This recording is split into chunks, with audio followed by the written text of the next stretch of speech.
Juste avant de passer à l'essentiel de l'actualité, notez cet attentat qui vient de survenir en Israël à Kfar Adoumim, attentat à la voiture bélier au carrefour donc de Kfar Adoumim. 2 Israéliens sont blessés. Le terroriste a été neutralisé par des tirs. Il aurait été tué. Voilà donc pour cette information sur laquelle on reviendra bien évidemment au cours de notre édition.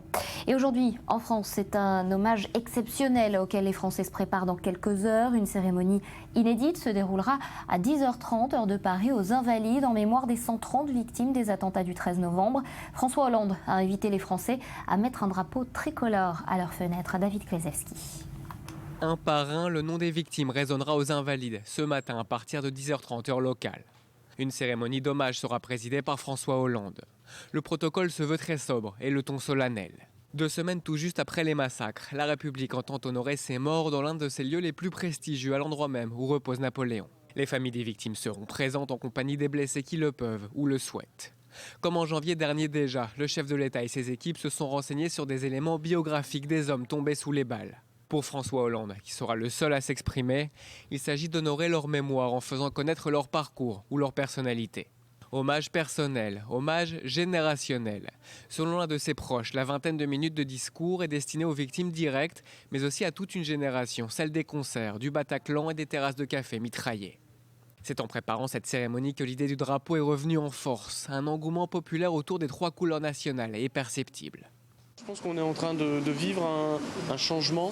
On est en train, on va dire, de passer du nationalisme au patriotisme. C'est-à-dire que les gens sont vraiment en train de se réapproprier le drapeau comme symbole du pays et non pas comme symbole d'une pensée politique ou autre. Seule fausse note, le ressenti de certaines victimes qui ont appelé à boycotter la cérémonie. Elles estiment que l'exécutif est responsable, n'ayant pas pris les mesures qui s'imposent dès les attentats de janvier. Alors on prend tout de suite la direction de Paris. On y rejoint notre correspondant Olivier Lerner. Olivier, bonjour. Alors cette cérémonie, on l'a entendu, elle commence à 10h30 heure française. Comment se déroulera-t-elle ? Une cérémonie grave, solennelle, qui sera certainement très émouvante. Nathalie, ici à Paris, la cour d'honneur donc des Invalides rend hommage ce matin à des civils. Elle est réservée en principe aux militaires, aux gendarmes morts dans l'exercice de leurs fonctions. Mais comme nous sommes en guerre, eh bien ces 130 personnes qui étaient au Bataclan ou sur des terrasses de café sont considérées comme avoir été tuées sur un terrain de guerre. Alors le cérémonial, il est très précis, réglé au millimètre. 1 heure d'hommage national, 30 minutes de discours pour François Hollande, les noms des 130 victimes énoncés par une personne qui restera anonyme. La garde républicaine va interpréter la Marseillaise, puis ce sera la minute de silence. Une cérémonie, Olivier, privée, 2000 invités y participeront.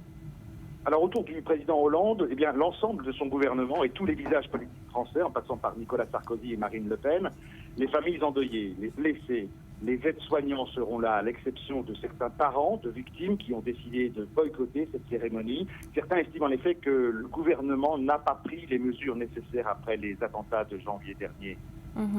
Rassemblement sous les drapeaux, on l'entendait dans le sujet juste avant vous, Olivier, lancé par le président François Hollande. Est-ce que les Français vont y répondre aujourd'hui ?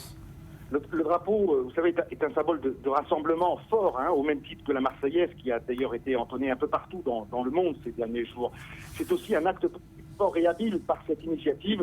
Eh bien, François Hollande coupe l'herbe sous le pied de ses rivaux, Marine Le Pen et Nicolas Sarkozy, qui ont fait des couleurs du drapeau français leur emblème. Alors on peut dire qu'il y a 2 symboliques à relever aujourd'hui. François Hollande fait appel à la mémoire de l'histoire de France, car il faut le rappeler, la célèbre cocarde tricolore est née quelques jours après la prise de la Bastille en 1789.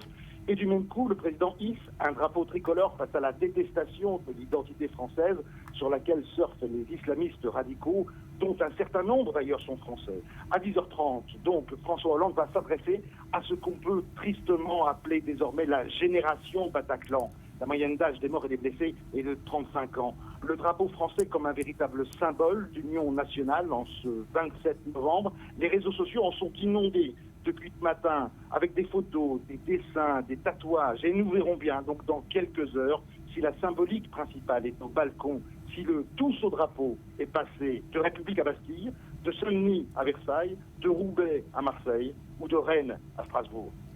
Merci Olivier pour ces précisions. On sera bien évidemment avec vous pour couvrir cet événement. Rudy, je voudrais qu'on revienne ensemble sur la symbolique de cet hommage national. Alors l'hommage national, c'est une manière tout à fait officielle pour la nation, effectivement, donc de rendre hommage soit à une personnalité qui a marqué la France, soit à des soldats morts au combat. Et donc malheureusement s'ajoutent depuis janvier désormais les citoyens morts dans des attentats terroristes. Alors la forme est généralement la même, ça se passe dans la cour d'honneur des Invalides, en présence du chef de l'État, des membres du gouvernement et des représentants des plus importantes institutions de la nation. Alors parmi les personnalités qui ont eu droit à un hommage national, on peut citer le commandant Cousteau, Jacques Chaban-Delmas ou encore Stéphane Hessel. Là on voit les images de l'hommage qui a été rendu à Dominique Baudis. Alors c'est une manière pour l'exécutif de parler d'une nation unie dans l'hommage de ceux qui ont fait briller la France, soit ceux qui l'ont servi. Alors au niveau de la symbolique, il y a évidemment la recherche de l'unité, je le disais, dans les noms que je vous ai cités. Nous sommes dans des personnages qui justement faisaient l'unanimité dans l'opinion publique française, au-delà même des idées politiques ou partisanes. Donc là, sur cette cérémonie, l'idée c'est de reproduire l'unité du 11 janvier tout en faisant attention à l'aspect sécuritaire. On sait que les rassemblements sont interdits et donc en confinant cette cérémonie d'hommage national dans la cour des Invalides, on s'évite énormément de problèmes de sécurité. Et puis si les Français veulent se joindre à l'hommage comme ils ont pu le faire le 11 janvier, eh bien là, ils peuvent le faire via des drapeaux. Dernière chose sur l'hommage national, c'est une décision du président de la République qui est publiée au journal officiel, contrairement au deuil national qui, lui, est publié par décret.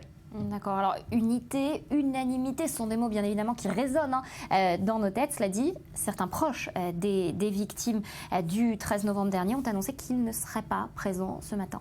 Oui, on en a parlé dans le sujet, Olivier Lerner en a parlé aussi sur les réseaux sociaux, on en parle beaucoup, de nombreuses familles effectivement vont être présentes, mais il y aura des absents comme par exemple la sœur de François-Xavier Prévost, Emmanuel, qui sur une page Facebook devenue virale, pointe la responsabilité de l'État. Pour elle, tout simplement, la mort de son frère aurait pu être évitée si des mesures avaient été prises après Charlie Hebdo, et même colère pour la famille de la jeune Aurélie de Peretti. Alors son père, lui, dénonce non seulement l'inaction du gouvernement, mais aussi le calvaire, la manière dont les autorités ont pris en charge les familles, les longues heures d'attente à errer d'hôpital en hôpital avant d'apprendre une terrible nouvelle. Mais en fait, finalement, c'est caractéristique de voix de citoyens qui ces derniers jours s'élèvent pour dire que finalement, le meilleur hommage qu'on puisse rendre aux victimes aujourd'hui, eh bien, c'est tout simplement d'éviter qu'il y ait d'autres victimes. Et voilà. Merci beaucoup, Rudy.